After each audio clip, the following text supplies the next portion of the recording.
Kung kontra ka sa mandato, ayaw mong manduan ng konstitusyon, hindi ka na nagsenador. Kasi yung mga senador, mga kababayan, may mandato yung konstitusyon.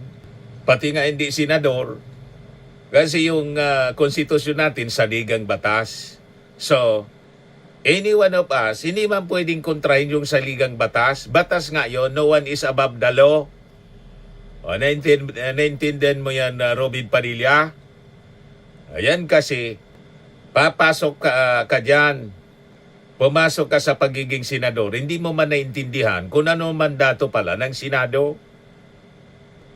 Tama po mga kababayan?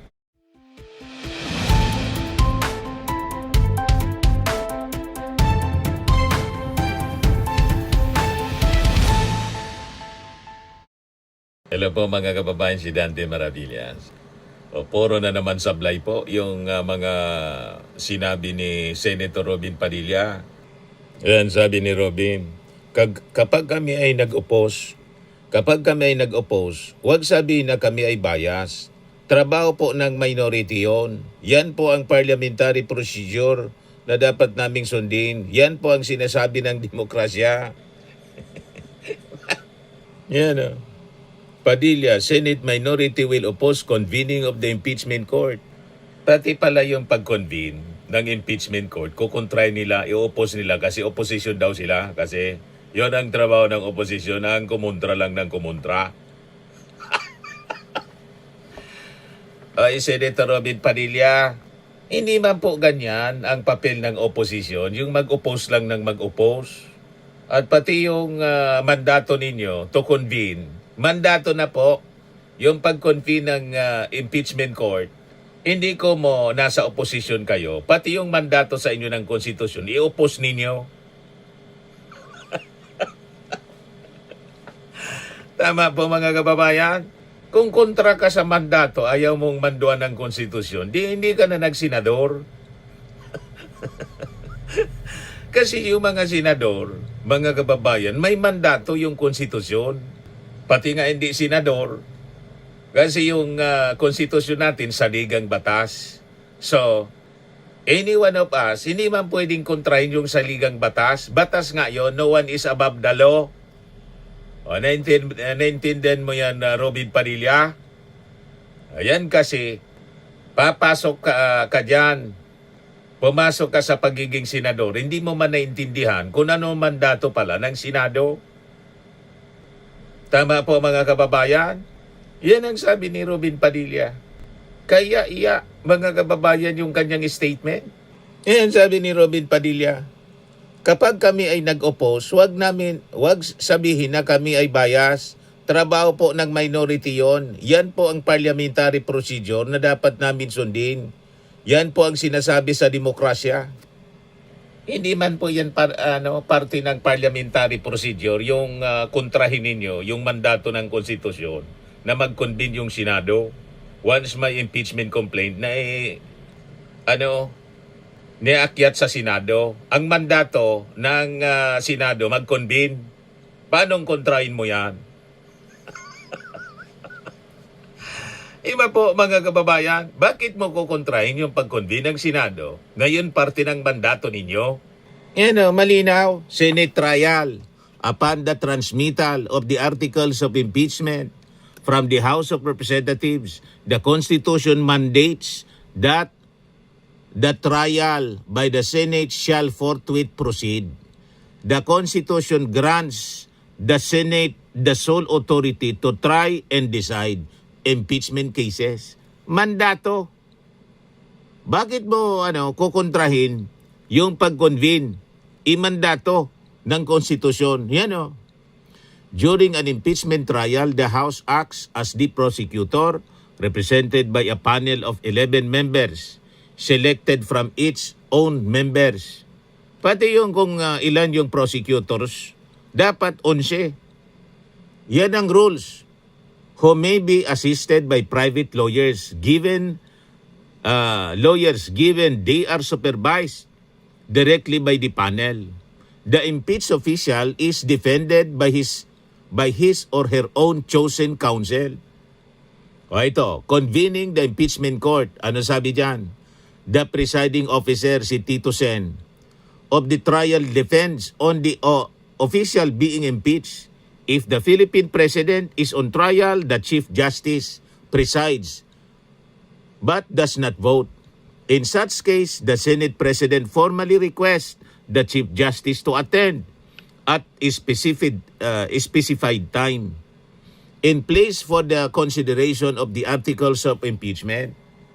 Kung presidente, kaya si ERAP nang i-impeach, ang nag-preside po sino yon? Si Davide, tama? Hilario Davide yung presiding Chief Justice.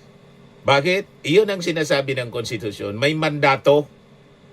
Ngayon, Vice Presidente, so si Tito Sen, Senate President, kasi yung presidente lang ang dapat nagpipreside, Chief Justice.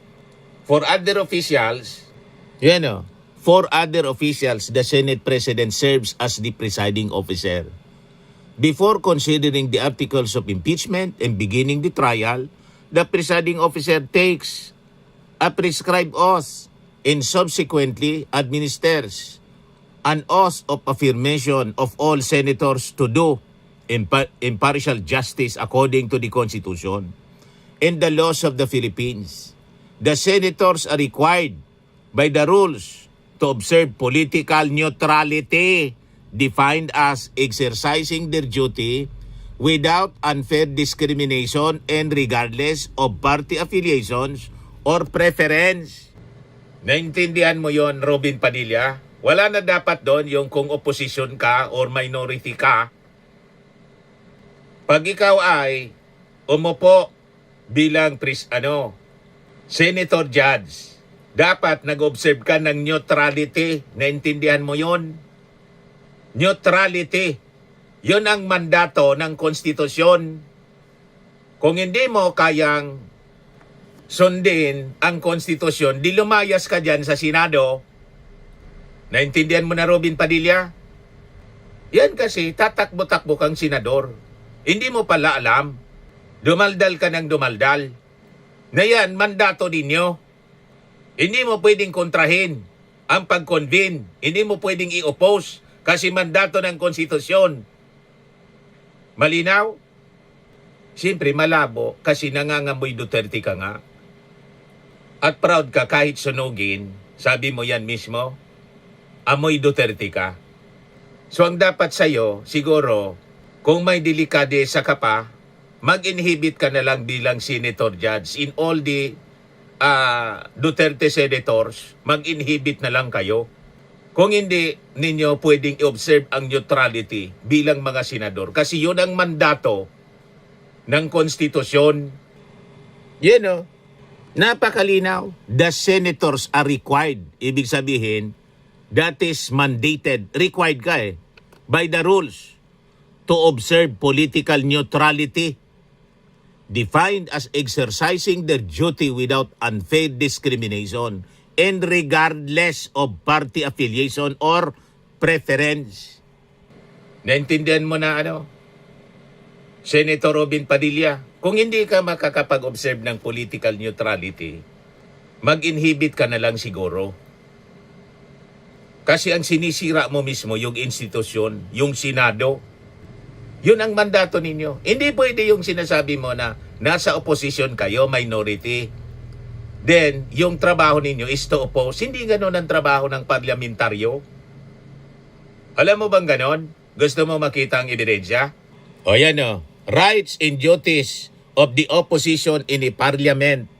Ano sabi diyan? The opposition is a useful and necessary component of democracy, especially in ensuring transparent and accountable government that serves the people's interest. Malinaw, di ba, Senator Robin? People's interest, hindi interest ng kaalyado, hindi interest ng kung sinong barkada mo, kung sinong leader, kung saan ka kakampi. Tulad ni Digong, tulad ni Sara Duterte. Sa parlamento daw, sa parliamentary, ang opposition dapat ang siniserve people's interest. Malinaw ba kabayang Malinaw sa'yo, hindi? Siyempre, malabo. Kasi nga, sinabi mo na kahit sunugin ka, ang amoy mo, Duterte. Kaya wala sa iyong aasahan ng fairness ang mga mamamayang Filipino. Kasi hindi mo kaya na mag-observe ng political neutrality as mandated in the rules. You are required to observe political neutrality. Yan ang mismong sabi ng konstitusyon. At kung mag-o-oppose ka, dapat you have first in mind the interest of the people. Hindi ng isang partikular na tao, kundi ng mamamayang Filipino na nagluklok sa'yo sa posisyon. Naintindihan mo na, Robin Padilla? Naintindihan mo? Hindi man yan, Mr. Maravillas, makaintindi talaga.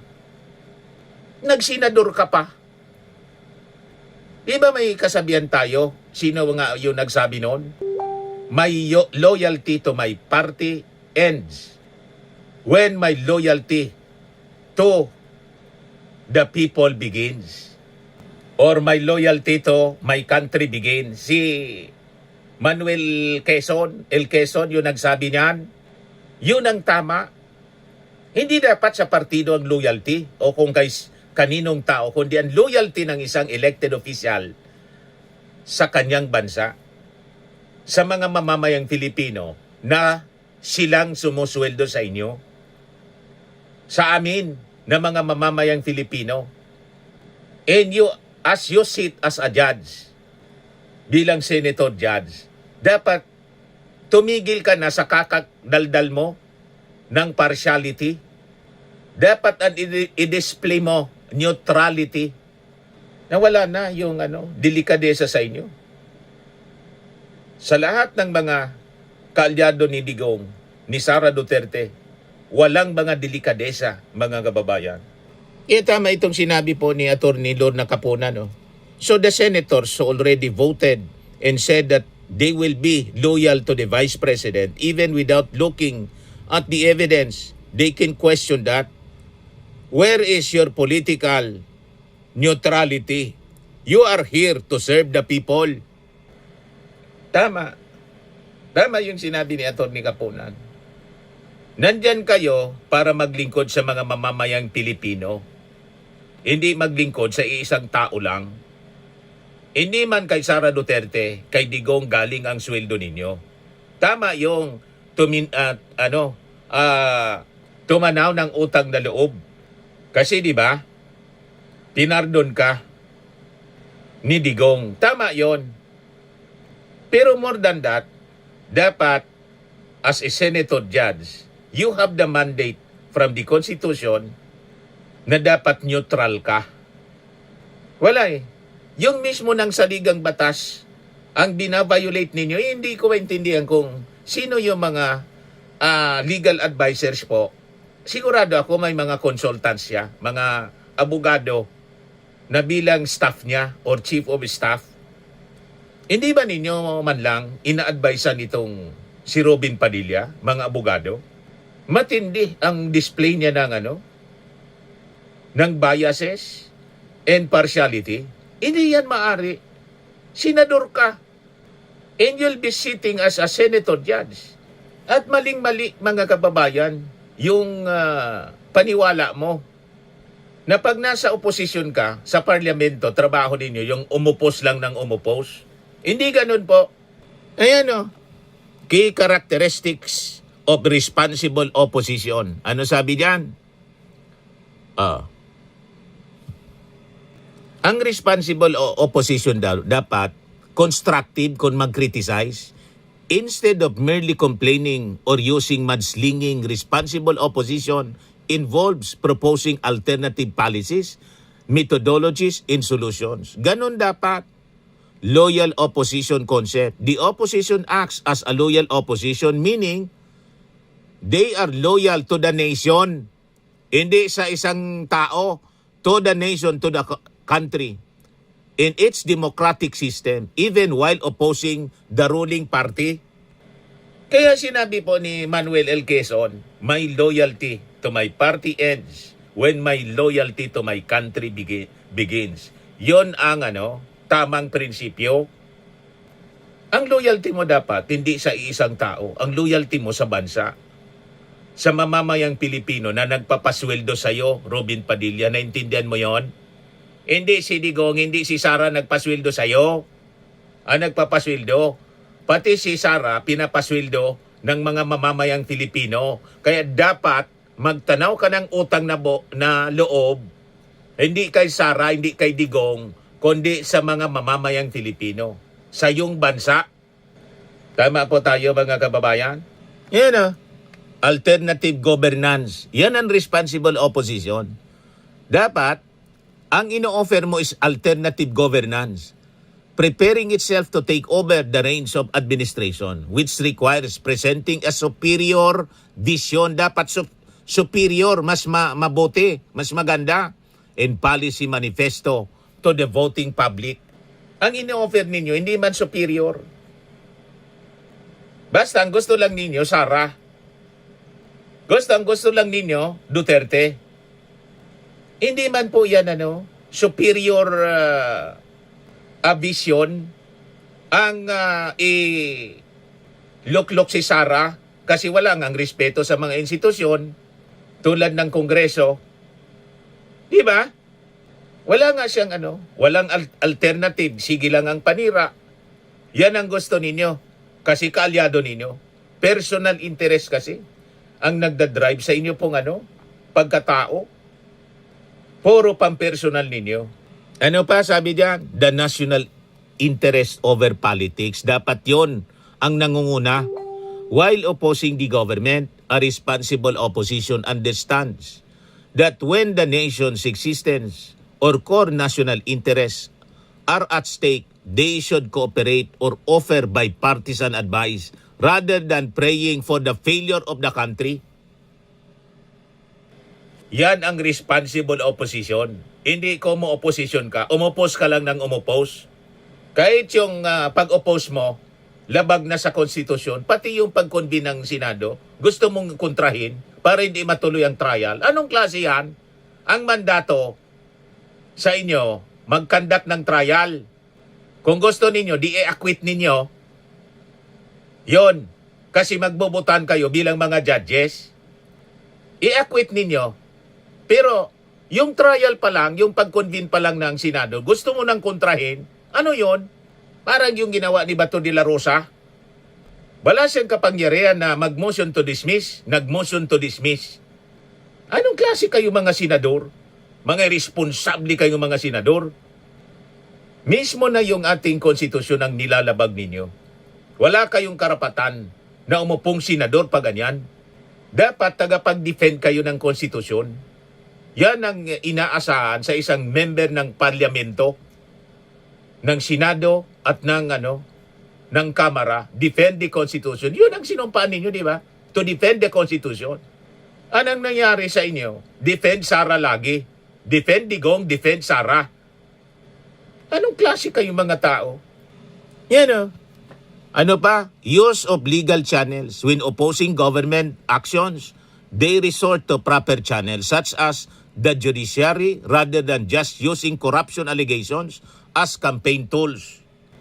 Ang ginagawa ng kampo ninyo, imbes sagutin ng maayos yung mga corruption allegations, babalik ta rin ninyo. Ay akusa ninyo yung Marcos administration na nangunguna sa pagpaimbestiga ng corruption allegation. Puro kayo propaganda. Yan sabi ni Robin Padilla dito kahapon sa report ng ABS-CBN. Padilla, Senate minority will oppose convening of impeachment court. Imagine that. Tingnan ninyo ang pagrarason niya. Kapag kami ay nag-oppose, huwag kaming sabihan na kami ay bias. Trabaho po ng minority yun. Yan po ang parliamentary procedure na dapat naming sundin. Yan po ang sinasabi ng demokrasya. Saang libro mo yan nabasa, Robin Padilla? Saan? Sino nagturo sa inyo yan? Baluktot. Baluktot ang natutunan po ninyo. Hindi ganyan ang demokrasya na pati yung mandato ng konstitusyon kukontrahin mo. Hindi ninyo sinusunod.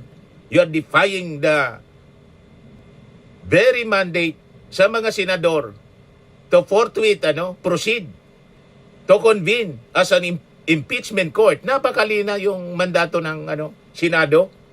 Mag-convene, tapos kukontrahin mo yung pag-convene mismo.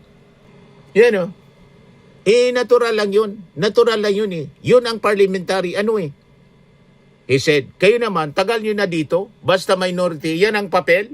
Sinabihan pa yung media. Dinamay pa. Pinapaniwala pati yung media sa kanyang baluktot na baluktot mga kababayan na nanodan, na natutunan. Sino nagturo sa iyo niyan na abogado? Sino? Anong libro ang binasa mo, Robin Padilla? Sige nga. Ngayon sabi niya, ang oath namin ay sa bayan. Malinaw naman yan. Lahat naman ng senador dito nag-oath. Ang loyalty namin ay sa konstitusyon. Nanumpa ka. Siyempre yun. Pero siyempre, iba yung political, iba yung oath. Kailangang maintindihan natin yun, siyempre. Malinaw na hindi mo naintindihan. Nanumpa ka sa bayan, hindi sa politika. Ang tama, yung sinabi ni Manuel Quezon, my loyalty to my party, politika, ends when my loyalty to my country begins. Yan ang dapat. Mas nangingibabaw yung politika sa iyo Hindi pwede yung ganyan. Kasi hindi man yung politika yung nagsisweldo sa iyo. Ang nagsisweldo sa iyo, yung mga mamamayang Pilipino from the taxes of the Filipino people. Hindi si Digong, hindi si Sara. Unless may allowance ka sa kanila. But nevertheless, yung legal mong salaries galing sa taxes of the Filipino people. Yan ang malinaw. At yung position mo ay hiram. Pinahiram lang namin. Hindi si Sara, hindi si Digong ang nagbigay niyan sa'yo. Ilan lang yung boto nila, yung mga Duterte. Kahit yung mga DDS, ilan lang. Ilan ba yung boto mo? Di ba 29 million? So, ang nagluklok sa'yo sa posisyon, mamamayang Filipino. Naintindihan mo kabayang Robin Padilla? Pati mandato ng konstitusyon, gusto mong i-violate dahilan lang sa Duterte? Kung ganon, lumayas ka dyan sa Senado. Sabi pa niya, ako ayaw ko na sana magulo masyado ang bansa natin. Masyado nang maraming problema. Ako, I have said it time and again, ayaw ko ng impeachment. Di pinagsabihan mo sana kung ayaw ng impeachment ayaw mo ng impeachment. Pinagsabihan mo si Sara na hindi sana siya nagbanta sa ating Pangulo at hindi niya linunok yung confidential fund. At kung hindi totoo, di nagpaliwanag sana siya sa Congress. Ayaw niya magpaliwanag. She disrespected the institution, the Congress mismo. Saan nga nakakitang ganung tao na public official, impeachable official? Kaya siya na-impeach dahil sa yon sa kanyang sariling kagagawan. Parang yung amo mong si Digong. Kaya nakaso doon sa ICC kasi wala siyang tigil sa kill, AGK. Lahat ito, kagagawa nila. Naintindihan mo na kabayan na Robin Padilla, gagawa-gawa sila ng mga katarantaduan. Parang kayo, nung nakulong kayo, di ba? Gumawa ka ng katarantuan, di nakulong ka. Sobra kasi kayong mga mayabang. Ay, ito yung inabot ninyo sa kayabangan. Yung mga reaction sa mga tao po. Sabi ni Maureen Villar, Rose Mia Villar, okay, bobo ang itatawag namin sa iyo, Robin. Starts with the letter B, din, yon.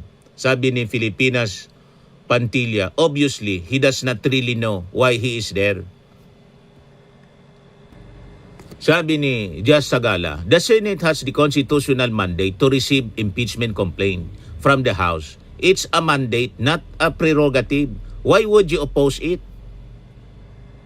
Tama. Ang kinukontra mo mismo, yung mandato. Ang mandato sa inyo ng konstitusyon. So, you have no business to stay in the office bilang isang senador.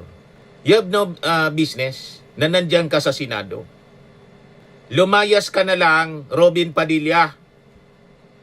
Wala kang pakinabang sa ating mga mamamayang Filipino. Ang pakinabang mo lang kay Sara kay Digong.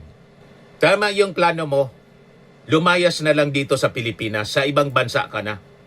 We will be happy na doon ka na kung hindi ka na masaya rito. Yan ay mismo, galing mismo sa bibig mo. Di ba? Umalis ka na rito. Yung nanggugulo dito, yung sinasabi mo na, magulo dito, ang nanggugulo dito, yung kampo ninyo. Yung mga Duterte nanggugulo. Malinaw yon, siya yung nagbanta. Kayo yung walang tigil sa kakarali, maisog rally. Dumagdag pa kayo doon sa mga militant na walang tigil sa pagrarally. Pero yung mga militant, at least, walang banta na magkudita. Walang destabilization. Puro lang sila rally. Hindi tulad ng kampo ninyo na mismong may mga nasangkot na sa destabilization. But anyway, nag-promise na din si Senate President Tito Sen, isang matino na Senate President, na pag na-transmit nila, automatic, they will convene as an impeachment court. Hindi man yan mangyayari, itong gusto ni Robin Padilla. Tuloy ang impeachment, tuloy ang trial kay Sara Duterte. Harapin niya ang mga asunto. Doon niya pakita yung sinasabi niyang kaambugan niyang bloodbath. Kung walang katotohanan yung mga inaakusa sa kanya, base doon sa articles of impeachment, magpresenta siya ng counter evidence. Yun ang dapat. At kayo mga senador, bumoto kayo sa gusto ninyong boto. Gusto ninyong i-acquit si Sara kahit napakalakas yung ebidensya, i-acquit ninyo. Anyway, may plunder case na ipa-file mga kababayan yung ombudsman. Lumusot man sa inyo, hindi din lulusot siya sa ibang mga kaso, in ibang forum. Ganun pa rin ang kainatnan ni Sara Duterte kasi kailangang panagutin ang mga taong may pananagutan. Pananagutan sa ating bayan. Ganun yon. Sa mga naghanap ng malinis and spacious fitness gym, pumunta lang po kayo sa aming Colossal Fitness Gym. We also offer Grab Car Rental with our brand new 2023 model ng Toyota Innova. We also accept booking for those who are planning to travel via PAL, Cebu Pacific, and other airline companies, local and international, and bills payment for Meralco Bills, PLDT, Aleco Bills, etc. Ang Colossal Fitness Gym is located at 3rd floor Security Bank Building, Landco Business Park, Legazpi City, Albay. For inquiries, look for Chilon Maravillas. Contact number 0966-802-0949. Yan yung aming Innova. Lagi na pong matao sa amin. Pati mga foreigners po, tingnan ninyo. Mga British tourists sila. Ang lalaki ng katawan na, mga kababayan, nag-gym sa amin. Ito naman po, Indian National. Ito mga mga European sila. Ito naman yung bago naming product na binibenta online, Eye Glow Serum. Whitening po siya galing sa South Korea. Tingnan ninyo yung epekto sa aking anak na architect entrepreneur, Riz Maravillas. For inquiries, look for Riz Maravillas on FB. Ito naman po, Fairmax Firming and Lifting Cream, pinapahid sa mga pulses in other affected area. Mainam po sa mga pains at paninigas na mga kasukasuan. Ito po, Automax Radiant Serum. Sa mukha naman yung application. Anti-aging po siya. You will look 10 years younger than your age. Ito naman po yung bagong product namin binibenta online. I am worldwide amazing pure organic barley powdered drink mix from Australia. Mainam po ito sa mga cancer patients. Yan po yung testimony ni Yoli Tan, ovarian cancer survivor. Sabi niya, barley did not just save my life, it gave me a new life. In 2019, Yoli faced the fight of her life through surgery and harsh chemotherapy. I am worldwide amazing pure organic barley became her source of strength. It boosted her immune system when she needed it most and gave her the energy to keep going. 100% organic siya, immune system booster, trusted by survivors. For your inquiries and orders, dumiritso na lang kayo sa aking anak na architect entrepreneur, Riz Maravillas. Sa mahilig naman po sa mga imported bags and wallets, dumiritso na lang kayo sa kay Ma'am Eileen Rosales, Eileen Closet po. Nakabase siya po sa Amerika. Yan yung kanyang online selling po. Pwede kayo dyan na mag-order mismo sa kanyang live every Sunday, 7 o'clock in the evening, Philippine time po.